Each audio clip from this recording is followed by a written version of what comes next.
Maverick Vinales membuat kejutan di MotoGP Qatar akhir pekan lalu.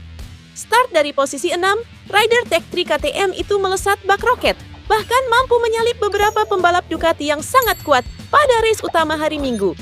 Dia sempat memimpin dalam beberapa lap, tapi kemudian disalip Marc Marquez. Akhirnya Vinales menempatkan RC16 miliknya di posisi kedua yang fantastis. Namun sayangnya rider Spanyol itu kena penalti 16 detik dan diturunkan ke posisi ke-14 usai balapan karena pelanggaran tekanan ban. Meski begitu, pertarungannya melawan Marc Marquez dan Pecco Bagnaia di depan menyuguhkan night race yang sangat seru. Vinales juga masih memegang sebagai pemenang non-Ducati di Grand Prix Amerika 2024 yang diraihnya bersama Aprilia lebih dari setahun yang lalu. Kini pada 2025, dia menjadi pembalap non-Ducati pertama yang berhasil menantang Desmosedici. Ketika tiga pembalap peraih podium berada di ruang pendinginan sesaat sebelum menerima trofi, Marc Marquez, Maverick Vinales, dan Pecco Bagnaia ngobrol tentang jalannya balapan. Kemudian Marquez bertanya kepada Vinales, "Anda menyalip lebih baik dengan motor ini?" kata Marquez. Rider berjuluk Top Gun itu menjawab, "Jauh lebih mudah, 2 kali lebih cepat. Lihat seberapa cepatnya. Saya dapat late braking dengan KTM, meskipun motornya tidak berbelok dengan baik. KTM adalah motor tercepat yang pernah saya kendarai di MotoGP. KTM sangat cepat di lintasan lurus. Sungguh luar biasa," katanya. Kemudian Pecco Bagnaia menambahkan bahwa aerodinamika KTM yang membuatnya sulit diikuti. Sangat sulit berada di belakang KTM. Itu menciptakan banyak turbulensi. Saat berada di belakang KTM, motor menjadi tidak stabil, ungkap rider Ducati asal Turin, Italia itu. Honda bersedia mengajukan tawaran besar sebesar 30 juta euro untuk mengontrak Acosta, menurut Speedweek. Laporan itu tidak menyebutkan berapa lama kontraknya, tetapi jika dibagi dalam 3 tahun, 10 juta euro per musim akan menjadikan Acosta salah satu pembalap MotoGP berpenghasilan tertinggi. Untuk saat ini, Fabio Quartararo dari Yamaha menjadi penerima gaji tertinggi di MotoGP dengan gaji 12 juta euro per tahun. Meskipun saat ini terikat kontrak multitahun dengan KTM, performa Acosta yang impresif telah menarik perhatian berbagai pabrikan besar, termasuk Ducati. Namun, Honda tampaknya paling agresif dalam upaya merekrutnya, dengan harapan Acosta dapat membawa mereka kembali ke puncak persaingan MotoGP. Di sisi lain, KTM berusaha keras untuk mempertahankan Acosta, menyadari bahwa kehilangan pembalap muda berbakat ini dapat menjadi pukulan besar bagi tim. Situasi ini menambah dinamika menarik dalam bursa transfer pembalap MotoGP menjelang musim kompetisi yang akan datang. Menjelang MotoGP Spanyol 2025 di sirkuit Jerez yang akan bergulir pekan depan pada 25 sampai 27 April. Honda bersiap membawa lebih dari sekadar mesin baru untuk RC23V. Manajer tim HRC Castrol Honda, Alberto Puig, mengisyaratkan bahwa timnya telah menyiapkan sesuatu yang istimewa untuk balapan ini, meskipun detailnya masih dirahasiakan. Mesin baru yang akan dibawa Honda ke Jerez disinyalir sebagai mesin yang lebih bertenaga yang selama ini dibutuhkan mereka.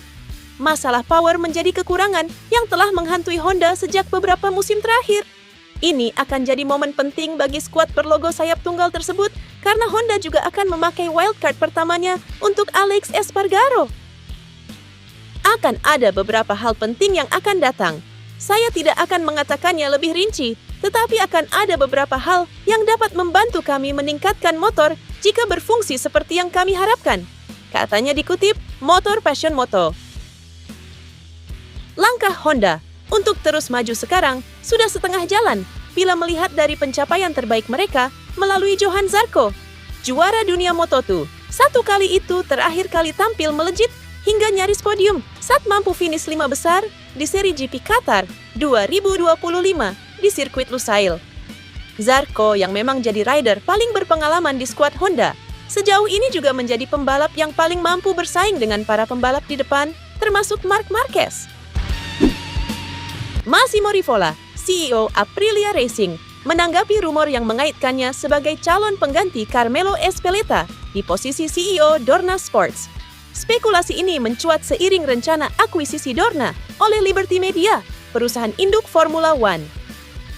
Selain Rivola, ada calon posisi CEO Dorna lainnya, yaitu Chuck Axland. pria yang saat ini menjabat Direktur Operasional Moto Amerika. Namun, Rivola memiliki pengalaman bekerja di F1 bersama Minardi, Toro Rosso, dan Ferrari. Ditambah, Rivola mengenal Stefano Domenicali yang merupakan CEO F1. Namun, Rivola menegaskan bahwa saat ini ia fokus pada perannya di Aprilia dan belum mempertimbangkan posisi lain. Ia menyatakan bahwa rumor tersebut adalah spekulasi belaka dan tidak berdasar. Sementara itu, Dorna Sports belum memberikan pernyataan resmi terkait masa depan kepemimpinan perusahaan pasca akuisisi oleh Liberty Media. Namun, akuisisi ini diperkirakan akan membawa perubahan signifikan dalam manajemen dan arah strategis MotoGP di masa mendatang. Toprak Razgatlioglu kembali jadi sorotan di ajang World Superbike usai penampilannya yang luar biasa bersama tim BMW Motorrad. Ia mendapat pujian langsung dari rekan sesama pembalap, Axel Bassani, yang menyamakannya dengan pembalap MotoGP, Marc Marquez. Marc Marquez saat ini mendominasi MotoGP 2025 di atas Ducati Desmosedici GP, yang secara luas dianggap sebagai motor terbaik di grid. Di masa lalu, ia telah memenangi ke-6 gelar MotoGP-nya dengan mengendarai Honda RC213V. Motor ini jarang dianggap sebagai motor terbaik di grid selama era Marquez di HRC. Disinilah Axel Bassani menarik kesejajaran antara Marquez dan Toprak Razgatlioglu. Karena Toprak, kampiun World Superbike 2 kali, adalah satu-satunya pembalap yang memenangi balapan dengan BMW M1000RR. Saya selalu mengatakan bahwa saat ini, Toprak adalah pembalap terbaik di lintasan. BMW mungkin tidak sama dengan tahun lalu, tapi Toprak tetaplah Toprak.